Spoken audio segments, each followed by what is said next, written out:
Hi everyone, ꯃꯌꯥꯝ ꯉꯁꯤꯁꯦ ꯆꯤꯆꯦ ꯔꯤꯃꯥꯒꯤ ꯃꯆꯥꯅꯨꯄꯤꯒꯤ ꯕꯥꯔꯊꯗꯦꯅꯤ. ꯑꯗꯣ ꯑꯩꯁꯨ ꯍꯧꯖꯤꯛ ꯂꯣꯏꯁꯟꯕ ꯂꯣꯏꯔꯦ, ꯏꯆꯥꯅꯨꯄꯥꯁꯨ ꯍꯧꯖꯤꯛ ꯂꯣꯏꯁꯟꯕ ꯂꯣꯏꯔꯦ. ꯑꯗꯣ ꯑꯩꯈꯣꯏꯅ ꯆꯠꯇꯣꯏꯁꯦꯀꯣ ꯌꯥꯝꯅꯕꯨꯗꯤ ꯊꯥꯞꯇꯦꯀꯣ, ꯑꯩꯈꯣꯏ ꯌꯨꯝ ꯃꯅꯥꯛꯇꯅꯤ. ꯑꯗꯨꯒ ꯚꯤꯗꯤꯑꯣꯁꯦ ꯑꯗꯨꯝ ꯌꯦꯡꯃꯤꯟꯅꯁꯦ ꯃꯌꯥꯝ. ꯑꯩꯈꯣꯏ ꯍꯧꯖꯤꯛꯁꯦ ꯊꯣꯛꯅꯕ ꯇꯧꯔꯒꯦ. ꯑꯩꯈꯣꯏ ꯍꯧꯖꯤꯛꯁꯦ ꯆꯤꯆꯦ ꯔꯤꯃꯥ ꯍꯣꯏꯗ ꯌꯧꯔꯦ. ꯑꯗꯨꯒ ꯏꯆꯥꯅꯨꯄꯥꯁꯨ ꯀꯟꯅ ꯕꯦꯂꯨꯟꯁꯦ ꯍꯦꯛ ꯎꯕꯒ ꯄꯥꯏꯅ ꯁꯥꯟꯅꯈꯔꯦ. ꯑꯗꯣ ꯁꯤꯒ ꯂꯩꯔꯦ ꯅꯤꯅꯦꯁꯨ ꯀꯟꯅ ꯐꯝꯅ ꯂꯩꯔꯝꯃꯤ ꯑꯩꯈꯣꯏꯅ ꯆꯪꯉꯛꯄ ꯃꯇꯝꯗ ꯃꯤ ꯉꯥꯏꯕ ꯑꯣꯏꯅ. ꯑꯗꯨꯒ ꯃꯌꯥꯝ ꯑꯉꯥꯡꯁꯤꯡꯁꯨ ꯂꯥꯛꯇ꯭ꯔꯤ, ꯂꯥꯛꯑꯒ ꯉꯥꯏꯍꯥꯛ ꯂꯩꯔꯒꯁꯨ ꯑꯗꯨꯝ ꯀꯦꯛꯁꯨ ꯑꯗꯨꯝ ꯀꯛꯑꯅꯤ. ꯇꯞꯅ ꯄꯥꯏꯔꯣ ꯇꯞꯅ.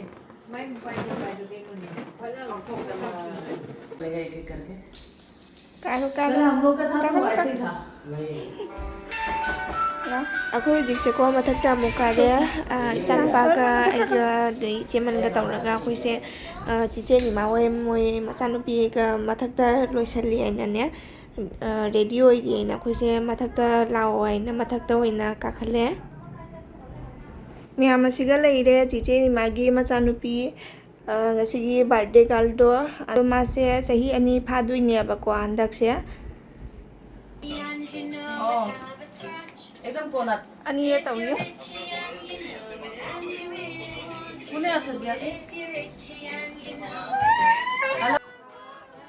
बंद कर दे, तेरा ऐसी काम ही नहीं कर रहा है. बहुत गर्म लग रहा है ना, शायद एसी कम कर दे. कोडिंगचा चक्कर है ना, उनका एक उस साइड का भी काट देना. क्या नहीं काटूंगी, छोड़ो. ऐसा करते हैं वो ना, भी थोड़ा लंबा है. पैंट लंबा मतलब जूता पहनने से कुछ कुछ बोलती रहती है इशारे से, लेकिन बहुत बोलती है. और बोलती है मम्मी कुकू, मतलब पानी पिएंगे बोलती है. ꯁꯨꯝꯕ ꯁꯤꯔꯞ ꯐꯖꯕꯅꯤꯅꯦ ꯉꯥꯡꯗ. मतलब केक से जरूरत ही मतलब जीजू ठीक है, जो भी लिखता है कुछ नहीं हो रहा है बुबू. अभी 7 साल हो गए शादी को. शादी में ज्यादा अच्छा था. आप शादी में आए थे हम लोग जो शादी किए थे. माँ एक लो इतनी ने सिलुहम थोमदागी को सिर्फ मामतोन की दुकान उसको देखना है. सी ए पापा है तो ये है ना. पपन के साथ फोटो बहुत अच्छा है. ये नहीं है विश्वजीत. क्या विश्वजीत? ये हाँ विश्वजीत. उस तब थोड़ा पतला था ना, अभी बहुत फूल गया है. ये जो हो गया अभी हो गया यार. 60 होने वाला है. 60 थोड़ा ज़्यादा सुबह को ही होता है. हम लोग का क्या होता है कि शादी तुम्हारा लड़की उजाला होने के पहले जाना चाहिए. मतलब ससुराल लग रहा है. विचित्र 용나 아니죠? सुनो सिपाही सुनो. सुंदर मेकअप ठीक है. सिगर हैंग तो सुंदर से कुछ पहना दे. पहना दे इसको. एक मुझे ड्रेस से इधर. ओए इसके टीम के साथ जा रहा है. इसके साथ जा रहा है. नहीं नहीं अभी रुको एक फोटो से एक बेंच में. मैं कुछ और नहीं किया. उसको दिखाना नहीं. अब matching green green.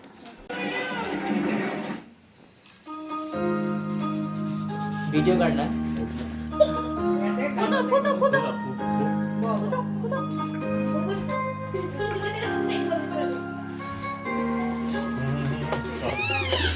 Happy birthday to you.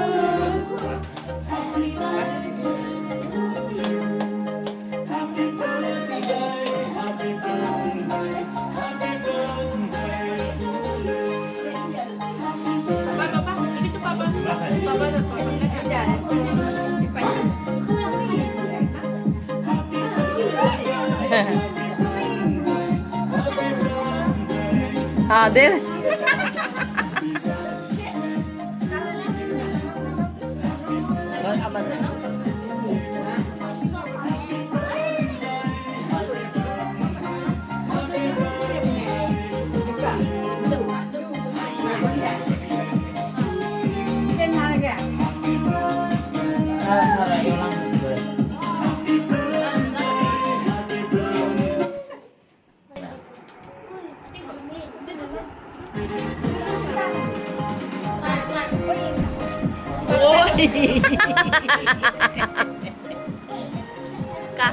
या बस दे दो ना काटी लो आज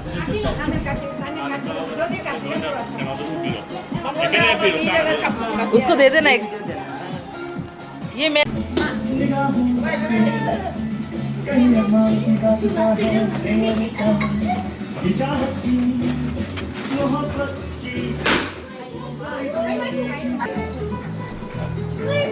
Đâu ra?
ꯃꯌꯥꯝ ꯑꯁꯤꯁꯤꯅ ꯆꯤꯆꯦꯒꯤ ꯃꯥꯒꯤ ꯃꯅꯥꯎꯅꯨꯄꯤꯅꯤ ꯃꯥꯁꯨ ꯅꯍꯥꯟ ꯀꯨꯃꯥꯔꯤ ꯄꯨꯖꯥ ꯅꯨꯃꯤꯠꯇ ꯃꯥꯁꯨ ꯑꯩꯒꯤ ꯕ꯭ꯂꯣꯛꯇ ꯌꯥꯎꯈꯤꯕꯅꯤ ꯑꯗꯨꯒ ꯁꯤꯅ ꯅꯤꯅꯦꯒꯤ ꯃꯆꯥꯅꯨꯄꯤꯅꯤ ꯑꯃꯁꯤꯅ ꯑꯩꯈꯣꯏ ꯍꯜꯂꯁꯦ ꯅꯪꯁꯤ ꯋꯥꯔꯤꯅ ꯂꯣꯏꯁꯜꯂꯣꯔꯣ ꯅꯣꯏꯁꯨ ꯍꯌꯦꯡꯗꯤ ꯆꯠꯇꯣꯔꯤꯗꯣ ꯍꯌꯦꯡꯗꯤ ꯆꯠꯂꯒ ꯍꯧꯖꯤꯛꯇꯩ ꯄꯣꯊꯥꯔꯣꯅ ꯃꯌꯥꯝ ꯑꯩꯈꯣꯏ ꯍꯧꯖꯤꯛꯁꯦ ꯌꯨꯝꯗ ꯑꯃꯨꯛ ꯍꯜꯂꯦ ꯑꯗꯣ ꯉꯁꯤꯒꯤ ꯕꯥꯔꯗꯦꯁꯤꯗꯤꯀꯣ ꯑꯩ ꯀꯩꯌꯨꯝ ꯌꯥꯎꯕ ꯉꯝꯍꯧꯗꯔꯦꯀꯣ ꯏꯆꯥꯅꯨꯄꯥꯁꯨ ꯀꯟꯅ ꯃꯥ ꯄꯥꯟꯅꯕꯗ ꯑꯗꯣ ꯅꯨꯡꯁꯨ ꯅꯨꯡꯉꯥꯏꯇꯦ ꯌꯥꯎꯕ ꯀꯩꯌꯨꯝꯕꯨ ꯅꯝꯁꯨ ꯅꯝꯍꯧꯗꯔꯦ ꯕꯥꯔꯗꯦꯗ ꯃꯇꯦꯡ ꯄꯥꯡꯕ ꯉꯝꯍꯧꯗꯔꯦ ꯆꯤꯆꯦ ꯔꯤꯃꯥꯒꯤꯁꯨ ꯑꯗꯣ ꯑꯁꯤꯁꯤꯅ ꯆꯤꯆꯦ ꯔꯤꯃꯥꯅ ꯃꯣꯏꯅ ꯀꯩꯅꯣ ꯑꯩꯈꯣꯏ ꯕꯥꯔꯗꯦ ꯔꯤꯇꯔꯟ ꯒꯤꯐ ꯄꯤꯕꯗꯨꯅꯤ ꯑꯁꯤꯁꯦ ꯄꯦꯟꯁꯤꯜꯒ ꯀꯇꯔꯒ ꯏꯔꯦꯖꯔꯒ ꯑꯗꯩ ꯁ꯭ꯀꯦꯜꯒ ꯌꯥꯎꯔꯦ ꯑꯁꯤ ꯃꯅꯨꯡꯁꯤꯗ ꯑꯗꯨꯅꯤ ꯃꯌꯥꯝ ꯑꯗꯣ ꯉꯁꯤꯒꯤꯗꯤ ꯚꯤꯗꯤꯑꯣꯁꯦ ꯃꯇꯥꯡ ꯑꯁꯤꯗ ꯂꯣꯏꯁꯤꯟꯖꯔꯒꯦ ꯃꯊꯪꯗ ꯑꯃꯨꯛ ꯊꯦꯡꯅꯔꯁꯤ ꯃꯌꯥꯝ ꯕꯥꯏ ꯕꯥꯏ